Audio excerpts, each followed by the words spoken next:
Welcome to DVC Alumni, where every story inspires the next. The Alumni podcast where you get to hear the inspiring stories and transformation that DVC has had to offer its alumni. And now, on with the episode. Hey folks, this is Charlie Daly here, your alumni manager here at DVC and the host of DVC Alumni, where every story inspires the next podcast. And I'm doing this as a little extra intro for Tiffany Rhoe, as I said in the previous episode. I think with the kind of the state of the economy and the fact that everybody's kind of getting a little nervous about stuff, there's still some really good opportunities and good information out there that you can use to find yourself some work or find yourself what your next gig is. And Carla covered some of it, but Tiffany covered a lot of it that she used as a recruiter. She actually, at the time that we did this episode, she was, had been unemployed for a little while, taking care of her son. And now, actually about 3 weeks after we did the episode, she was employed. So she's been fully employed as a recruiter for a while, and she actually used the techniques she talked about in this particular episode. So with that, take some notes. If you have more questions, you can reach out to me. There's a lot of information here and resources available here at DVC. So give us a call. You can reach out to me at alumni@dvc.edu. And with that, on with the episode. And we are live. So why don't you go ahead and introduce yourself? I am Tiffany Rhoe, and funnily enough, I actually met Charlie, gosh, I'm going to age myself, but like 30 years ago. A little bit more than that, but we won't say. So I was thinking about that. I was like, oh, man. No, it was, I guess it was about 30 years ago. So, yeah.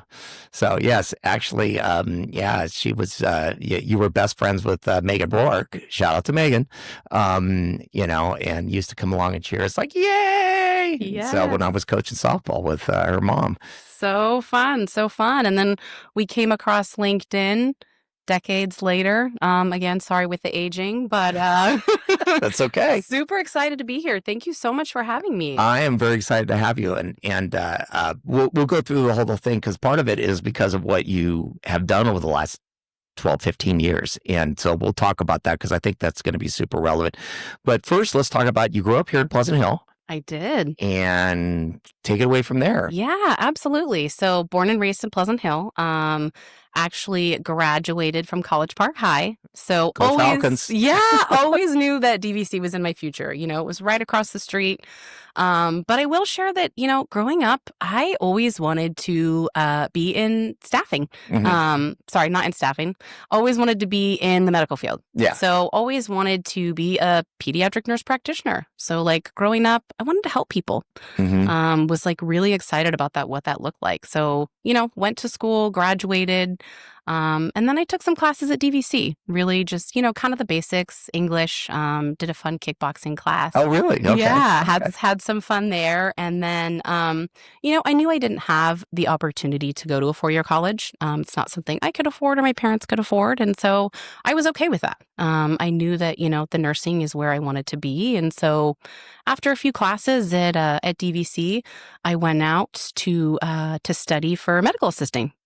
So got into that, went to Western Career College, which I think actually now is Carrington College. Yes, and it's right next door to College Park. Yeah, that's so funny. I loved it. It was a really fun program. I got in. I was like, okay, this is my start. It was great. But then unfortunately, after I graduated, getting a job was really hard. I had my medical assisting certificate, and that was great, but I didn't have the experience. So started looking for opportunities, and I got to join at a dialysis center. Kind of worked at like a patient ward in the front, just, doing some admin. And then I had the opportunity to become a patient care technician, which is essentially like taking people on dialysis, taking them off, monitoring them, with the assistance of an RN. First couple weeks, I realized how hard it was. I had no idea, as I developed these relationships, how hard it was going to be to see somebody come in for their treatment a couple times a week and then not show up. couple days in, I watched somebody code and white sheet over and being rolled out. And at that moment, I was like, wow, this is not, I knew it was going to be hard, but I didn't know it was going to be that hard, And so I did that for about 18 months. And then I had the opportunity to work for a cancer center as an actual medical assistant. Oh, man. Which, again, I knew it was going to be hard. It was going to be hard. And then it's like, oh. But it was much harder. So, and I went to school. I paid this money. I really wanted to go through with this and really work as a medical assistant. So got in, I got to, do the blood draws and the injections and patient check-ins, and even got to assist with some bone marrow biopsy procedures, which was a little, scary. But again, it was those relationships. We've had these patients that would come in 2 or 3 times a week. And one patient I remember specifically, younger mom, probably mid-20s, had 2 young kids. And one day she just didn't show up for a treatment. Oh, man. And that was the moment that I said, this is not for me. Every loss was a personal loss for me. And I couldn't do that. It wasn't the joy of helping people that I wanted. I had this mentality of like, I want to help people, and how do I leave them better than I found them? And I felt kind of helpless. Like, how am I helping people? It was just too hard. John Madden, this will sound like a strange story, but it's similar. It's like he's quit coaching because for him, it wasn't about the winning anymore, because he loved winning. Everybody loves winning, right? For him, he just couldn't deal with the loss anymore. You lose a game, and this is, losing a game is just losing a game. It's not like losing a friend, that's essentially what you were doing. But yeah, for him, it was just, he could not cope with losing anymore. And so he says, I just can't do this. No, and I think it was really hard for me because my whole life, this is what I wanted to do. I know I said staffing. That was just me being nervous talking. But my whole life, I wanted to be in the medical field. I wanted to be a nurse. I wanted to make a difference. So I was in this place where I'm like, paid this money my own. I did this. I went to school. This is what I wanted to do. What now? Now I have to change careers. Now I have to change focuses. Like, what does that look like? So took a little bit of time off, did some admin work, and then I kind of fell into staffing. How did you do that? Really funny story. Thank you to my stepmom, who actually knew somebody that was looking for somebody to work at a front desk for a staffing company. And so I still wasn't sure at that point what I wanted to do. So I took the job working at the front office, checking candidates in, doing payroll, kind of got the opportunity to start working as a staffing consultant. So interviewing people and helping them get prepared for their interviews with our clients, sending them out to jobs. And then I would say it really hit me about a year into staffing. I had found a role for a candidate, and they had come back to me 2 days later and brought me flowers and brought me some cupcakes. Very sweet gesture, but I said, you didn't have to do this. I'm so happy for you. The client says you're doing great. We're so excited. And they looked at me and they said, thank you for taking a chance and for giving me this opportunity. Not only did you help me find a role and my next career, but you helped me put food on my table. And in that moment, I was like, yes, this is it. Like, this is the impact that I can make. This is, helping better people, helping make a change, different from what I imagined myself doing, but still so impactful. And I can remember like it was yesterday. And so that was the moment that I was like, okay, this is for me. And so here I am 15 years later, still in staffing. And I've stayed because I love that. Yeah. So you really had this. So for you, it was not so much the being a nurse. It was more about you love helping people. And so because usually we find that itch to scratch, we go, oh, it must be nursing, or it must be being a doctor. And you really had to find out that there's a hard side to everything. Absolutely. And I mean, to your point, it was the helping people. I've always been the nurturer. Like I worked in daycares and preschools, throughout high school, always loved kids. And so I was like, kids and helping people, pediatric nurse practitioner, like it was a puzzle. It seemed to fit so well together. But again, I found staffing, and I did not grow up saying I want to be in staffing. regardless of what I said earlier, it happened. And I'm so glad that it did, because I have worked for some amazing companies and had some great leadership. And I'm really grateful to be where I am today because of those opportunities. That's outstanding. So let's talk a little bit about that kind of journey through because you started off with the staffing agency, and that was Express Employment, I think. Express Employment, yes. yeah. And actually, I know Shelly, I think, is the owner. So she's fantastic. Absolutely. So yeah, if you're looking for a temp service, shout out to Shelly and Express Employment. So you started there, and you got the bug. Yeah. You figured out this is going to be my happy place. And so talk us through the rest of kind of your journey as you went through that. Yeah, absolutely. So I started with Express, and then I went on to Select Staffing, which is where I spent a big chunk of my career. So came in as a personnel supervisor, which is recruiter. They call them all different kinds of things. It was just me and my boss, Kai. It was a really small branch. We worked together, started to grow the team. Then I had the opportunity and was promoted to branch manager. Oh. And then again to area manager. So super fun. First year as branch manager, I had an amazing team, and we grew our branch 120% year over year, which oh my was goodness. Amazing. 3 years of President's Club in a row. We just had an amazing team. I was there for almost 7 years. Absolutely loved it. But I had great leadership. And in order for me to move, they had to move. And so it was one of those things where, my boss and his boss both knew that unless they left, there wasn't that next opportunity. And so I made a really hard decision to move and to go on to another opportunity with Volt, which was very different. I supported my leader, Joan, who was a VP. And we had about 12 offices across 7 states. So very different. So it was really cool because I've always been in California. So learning all of these labor laws and how different everything is in different states. California is much more strict when it comes to those employment laws. So in order to kind of help interact with all these different offices, you actually had to learn the labor law in every place where there's an office. Is that right? I didn't have to learn it specific. We had HR partners, but I had to know about it because what I was doing was supporting those offices and ensuring they had the recruiting plans, ensure that they were up and ready and had those pipelines to support whatever business they had.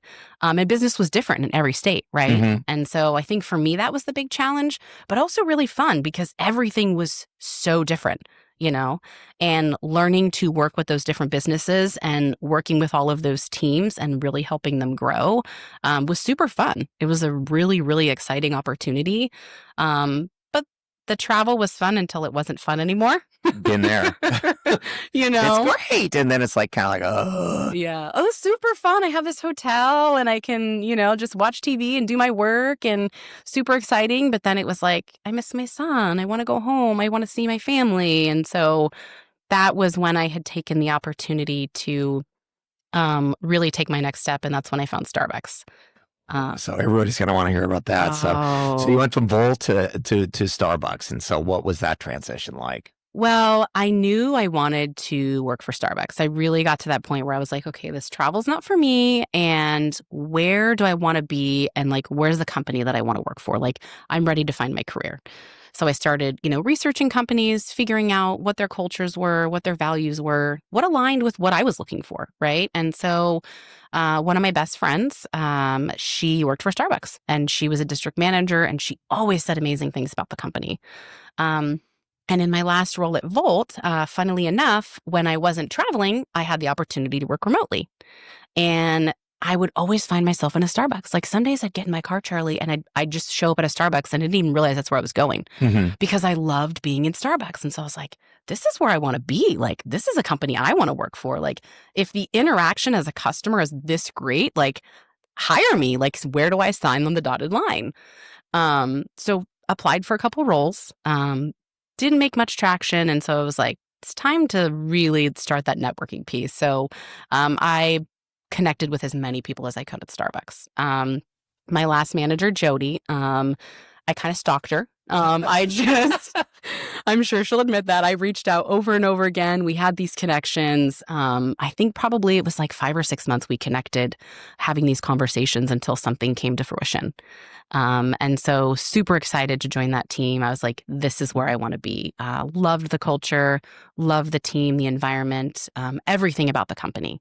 And really, I thought that's where I was gonna, retire. My goal was to start as a recruiter and grow my way up through the company. But unfortunately, I got laid off. Oh, And that was a really hard hit for me, in more ways than one. First of all, I was like, this is it for me. I don't have to look for a job again. This is where I want to be. I'm going to grow. People would say, where are you going to be in 20 years? And I would say, here. I don't know what I'm going to be doing, but I'm going to be here because this is where I want to be. So back to that, like, okay, I have to start over again. Timing was rough too. I had bought a house. I think I signed my closing docs like 2 weeks before I had gotten laid off. So it was ouch. like, okay, this is going to be rough. How do I navigate this? You So, know? yeah. Well, let's take a moment to talk about that because I know I've been laid off a few times, man, and it can be soul crushing.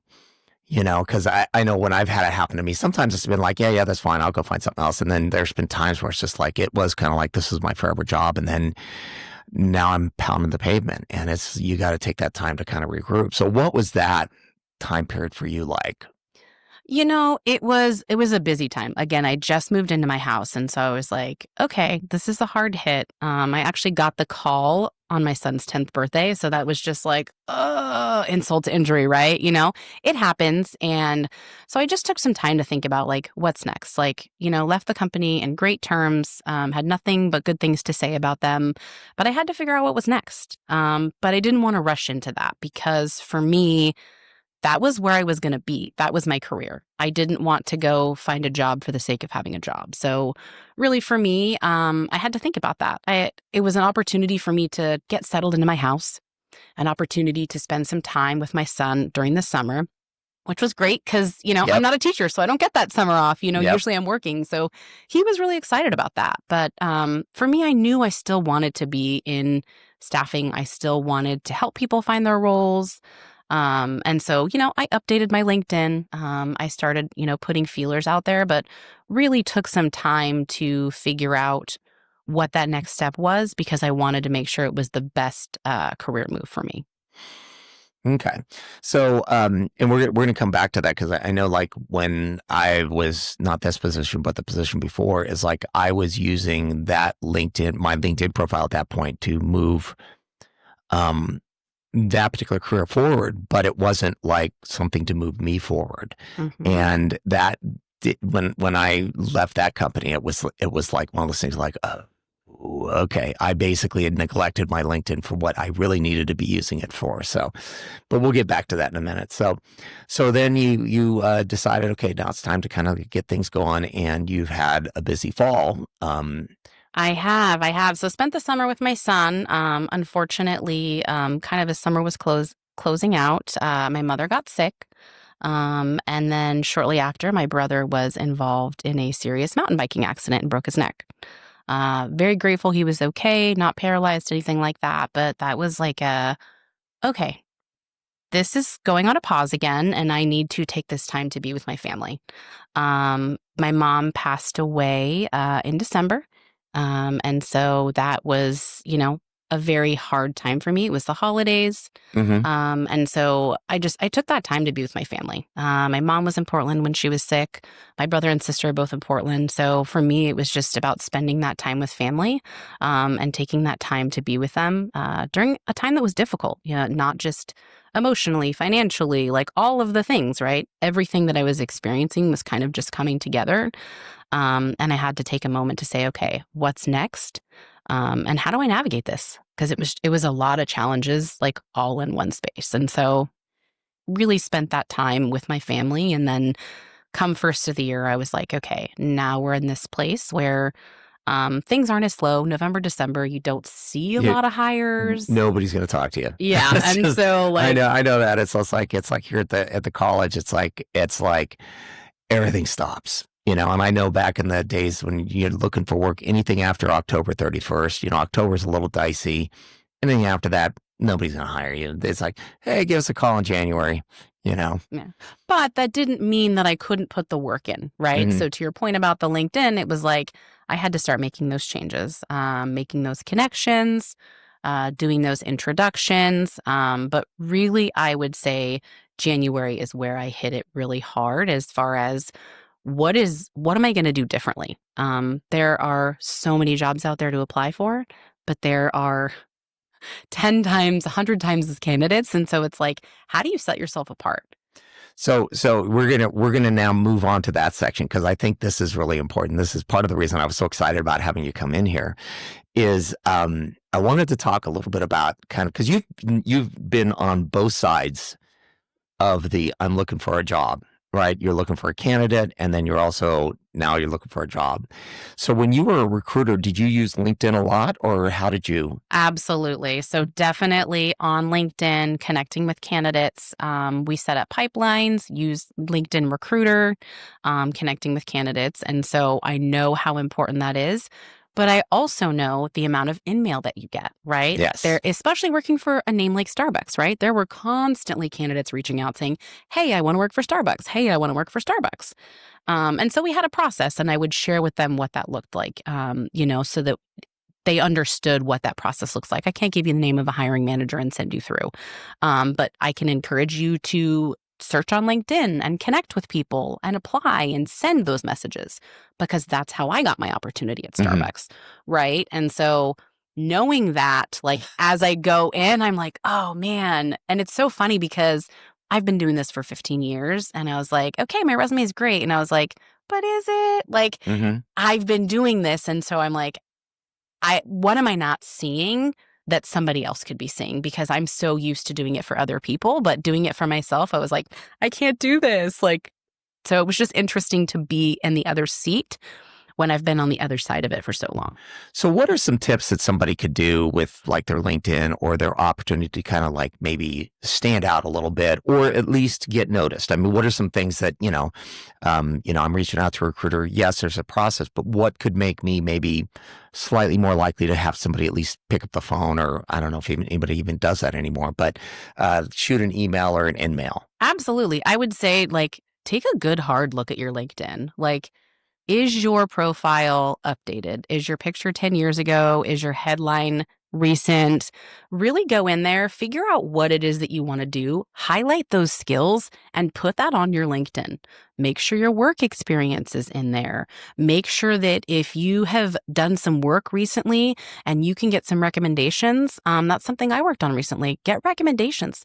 People are looking at your LinkedIn, and that's a really good way to set yourself apart, is ensuring that that's updated. Because if you connect with someone, the first thing that they're going to go do is look at your profile, and they're going to say, okay, this profile doesn't look very accurate. Maybe you haven't posted in 4 years. How are you setting yourself apart and branding? So one of the things, and I said this in the email, in the email that I sent you, is it was something you post. You post a couple times a week, I think 2-3 times a week, but you're posting. Like one of it, I think the one that caught my eye was one that you had taken what somebody else had written and then written a commentary on it. I was like, oh, and then I started looking at your other stuff. So again, it was that caught my eye. And talk just for a minute about that, because it's like, otherwise it's like, hey, glad to be here, congratulations, all that stuff. All that stuff is great. But I think having some sort of something to say is probably. Absolutely. How are you creating value? Right? So what are you sharing that other people in your network are looking at, whether it's a candidate or a hiring manager? Because if you look, everybody that you're linked in with, they can see when you comment. So if you comment on something of mine and you're connected with 17 hiring managers, they're going to see that and they're going to look at that comment. So how are you interacting and sharing advice? Think about something that you've done in your career that's been impactful. How can you share that with your LinkedIn network? How can you congratulate someone on a job? Because at the end of the day, it's those relationships and that networking that's going to set you apart. If you're one of 300 applicants that just applied for a role on LinkedIn and you're connected with that manager and they've seen that you've been active on LinkedIn. Hey, I know that name. I know that name. Wait, Charlie, Mm-hmm. he posted that article about how to be proactive in LinkedIn. He shared some really good tips on how to apply for a job or how to set myself apart in an interview. Like, that's how you stand out. Well, mine would be what we have clubs here at DVC, and one of my favorite clubs, and I tell everybody about it, is the Cheese Club. And everybody laughs, and it's fun. But the thing that's amazing to me is these guys started it kind of on a lark. They're super organized about it. They have it very well set up, and they're building something that they want to be a legacy to where it's like it continues on beyond. They didn't do it just because they need it for their resume. But again, it's fun, and it's probably the most somebody's going to give you a bad time about this, but it's probably the most popular club here on the campus. And I think that that's one of the things. I was talking to Josh, the guy who started it, him and another gentleman who's, this is going to kill me, but and now my thing is put that on your resume, put that on your LinkedIn, because that stuff matters, because it shows leadership, and it shows, you're able to plan something and make something happen. So, we may have you do like a LinkedIn workshop for our folks. So that could be a fun thing. So you went from, this is the side that you used LinkedIn on, and now you're on the other side. And talk about that process a little bit. So you talked about your resume, and you're like, is this really good? So what did you do to address that? I had looked at some resources, and I just had somebody take a look at it and say, hey, is there something that you're seeing that I'm not? And just made a few changes. And then from there, it was really about the networking piece, because I know how many emails I would get working for Starbucks. And so I knew that these hiring managers are getting the same amount. And so for me, it was like I would apply for a job. I would follow up with a hiring manager. But on top of that, I spend probably 4 or 5 hours a day networking, whether that's sending emails, researching companies, sending cover letters, and then sending out these emails to these companies that I want to work for. So doing a lot of research. Where do I want to be? Connecting with those managers, and it's not a one and done. Hey, my name's Tiffany. Here's my background. Okay, great. They get 1,000 of those messages a day. Sending a follow-up. And I'll tell you, it was getting a little bit discouraging, because probably over the last couple weeks, I'll say I sent out over 300 messages. But this last week or so, I was on my 3rd follow-up. And so I had 2 great calls last week with directors of recruiting who said, hey, I'd love the opportunity to connect with you. They don't have any current roles, but we had great conversations. I shared my background. They wanted to send my resume on.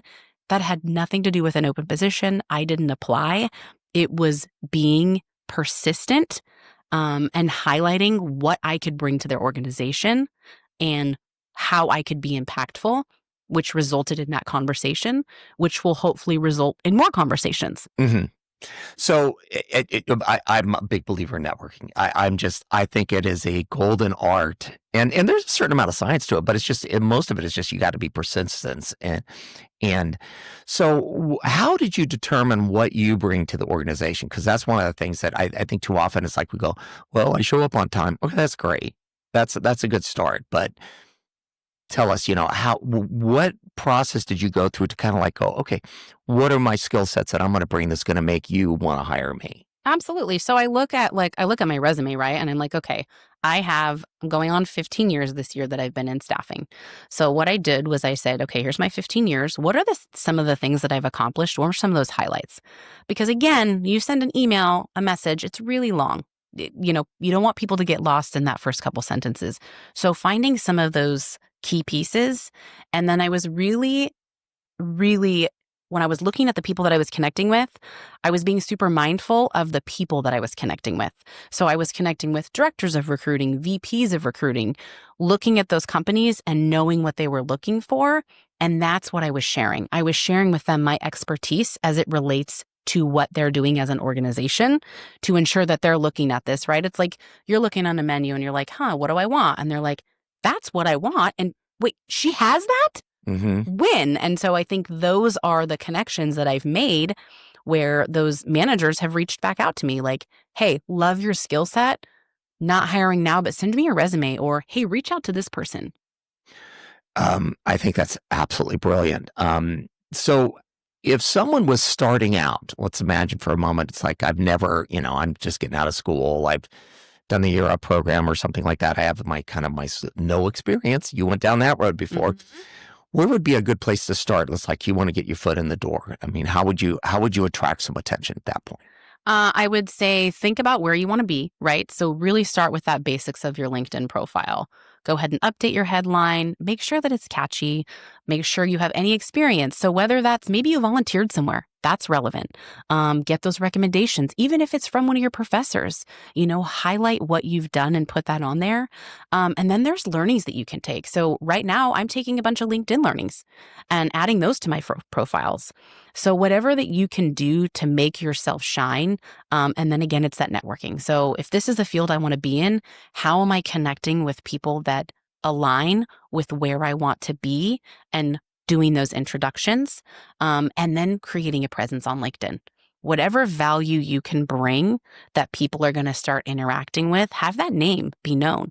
I recently started doing Motivation Monday and Fun Fact Friday, and like hashtag Tiffany Talks, which at first I was like, I don't know how I feel about that's that. pretty good.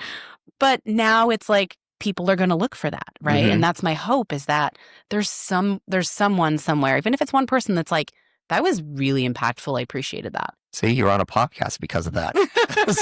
Well, I guess it worked. I'll take it. I'll take it. And it wasn't necessarily hashtag Tiffany. Tiffany. What was it? Tiffany Talks. Tiffany Talks. I added that afterwards. Okay. But I actually kind of like that. It's short. The biggest problem I think with people when they tag stuff or they brand stuff is they make it too long because they try to tell the whole story in it rather than just catching your attention. It's kind of like my wife has a pen set that she uses. She does coloring and stuff like that, and there's all these colors in there. They're all pretty, but they all got different names, and it's like, I don't know, this is red and that's also red, and it's kind of a different red. And so I'm more the give it a simple thing and give it a simple tagline. So I think that's brilliant. So are there any other things that you'd like to pass along? I've got a kind of like a whole thought process on things that we're going to have you set up to do. But so what are maybe one or two other tips maybe somebody could have if they're out there? I know persistence is going to be the one. So how long is it usually taking you to kind of turn over the stone as far as going from, okay, I need a job, to, okay, you got an offer in your in basket? It's really hard to put a time frame on that. I think there's so many different variables when you look at that, right? What is your industry? What's the unemployment rate? And like how many people are looking in your field? Right now, I'm in talent acquisition, and a lot of the roles are remote, okay? Who doesn't want a remote role, right? So that's a lot harder to find than somebody who could be in a different field. So again, it's really hard to put a time frame on that, but I would say don't put all your eggs in one basket. Okay. When I had first started looking, I had a couple conversations and I got really excited about it, and I let my foot off the gas a little bit. And that was a poor choice on my part, because I was like, these are great conversations. I'm really excited. Whereas I should have continued to push myself along, and not just use one resource. LinkedIn is great, but there are so many other resources out there. There's a platform called Welcome to the Jungle. Oh. I know. I had recently heard about it. My cousin had told me about it. Indeed, ZipRecruiter, like local colleges. There are so many things that you can do. And also, there are so many companies that don't post on LinkedIn. So like my suggestion is, what do you want to do and where do you want to work? Find your top 10 companies, set up career alerts, because those are the companies that you're not going to have hundreds and hundreds of people applying. If you go on LinkedIn and see easy apply, sometimes I'll go on there and I'm just curious. The position was posted 40 minutes ago and there's already over 100 applicants because it's easy. They push a button. So like, it's not going to be easy to find your role. That's not to say don't apply for those roles, but you have to spread yourself all over different channels in order to get that next step. And don't get discouraged. I get it. This has been so hard for me. This is the first time I've ever been laid off in my career. And so it's been like, okay, I'm on the other side and this is different. And I know what those recruiters are looking for because I've been in that seat. So how do I do things differently? But it's not one thing. I can't tell you it's one thing. It's all of the things combined. It's that personal branding, it's different resources, it's connecting, and not letting off the gas just because you had a good conversation. Like, make sure that you're interviewing the company just like they're interviewing you.